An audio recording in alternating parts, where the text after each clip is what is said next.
മതസൗഹാർദ്ദം എന്ന് പറഞ്ഞൊരു സംഗതി ഇല്ലട്ടോ ലോകത്ത്. ഒരിക്കലും നമ്മൾ ആ പദം ഉപയോഗിക്കരുത്. മതസൗഹാർദ്ദമല്ല, മാനവിക സൗഹാർദ്ദം.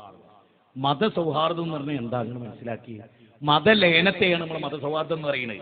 അതായത് ഒരു ഹിന്ദുവിന്റെ ക്ഷേത്രത്തിൽ പോകുന്ന ഒരു മുസ്ലിം അവിടെ പോയി ചെണ്ട മുട്ടിയാൽ ഭയങ്കര സൗഹാർദ്ദം. അതല്ല സൗഹാർദ്ദം, അത് മതലയനമാണ്, മാനവിക സൗഹാർദ്ദം.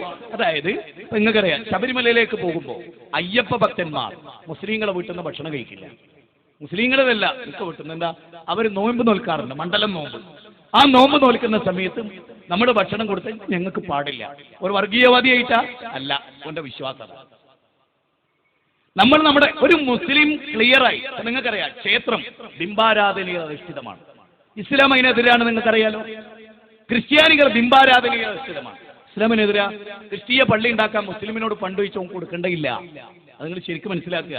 ഒരു ബിംബ പൂജക്ക് മുസ്ലിങ്ങൾ ഫണ്ട് കൊടുക്കേണ്ടയില്ല. എന്താ കാരണം? അത് വർഗീയതയല്ല.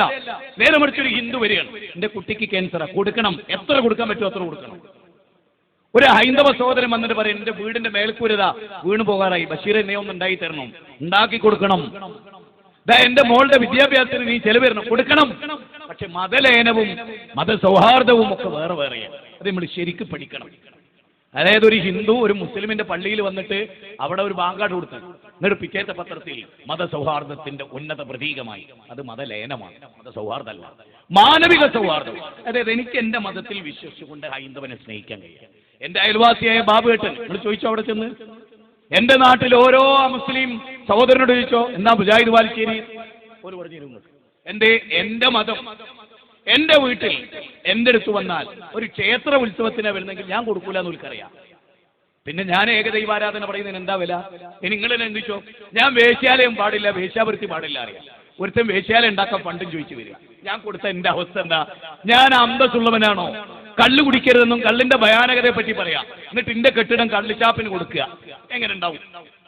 നിങ്ങൾ ആലോചിച്ചൊക്കെ, എന്റെ വിശ്വാസം ഇതാണെന്ന് പറയും, ഈ വിശ്വാസം എന്റെതല്ല അറിയാം, എന്നിട്ട് ഞാൻ എതിർത്ത വിശ്വാസത്തിന് ഞാൻ ഫണ്ട് കൊടുത്താൽ ഞാൻ മാന്യനാണോ? ഇതൊന്നും ഒരു വർഗീയ കലാപം ഉണ്ടാക്കുന്ന ചിന്തയല്ല, ലളിതം. ഭാസ്കരേട്ടനും പറയാ, ഒരു മുസ്ലിം അവിടെ വരുമ്പോ എന്റെ വിശ്വാസത്തിനെതിരാണ്, ഞാൻ തരില്ല, അങ്ങനെ പറയണം. മാത്രമല്ല, ഭാസ്കരേട്ടനെ പോയി ഒരു മുസ്ലിമും ബുദ്ധിമുട്ടിക്കരുത്, ഒരു മുസ്ലിമിനെ പോയി ഭാസ്കരേട്ടനും ബുദ്ധിമുട്ടിക്കരുത്. എന്ത് രസമുള്ള ഒരു തത്വമാണ് ലോകത്തെ മനുഷ്യൻ പഠിപ്പിക്കുന്നത്. ലക്കും ദീനുക്കും വലിയ ദീൻ, 9ാമത്തെ തെളിവ്. നിങ്ങൾക്ക് നിങ്ങളുടെ മതം, ഞങ്ങൾക്ക് ഞങ്ങളുടെ മതം. എത്ര രസമുണ്ട്.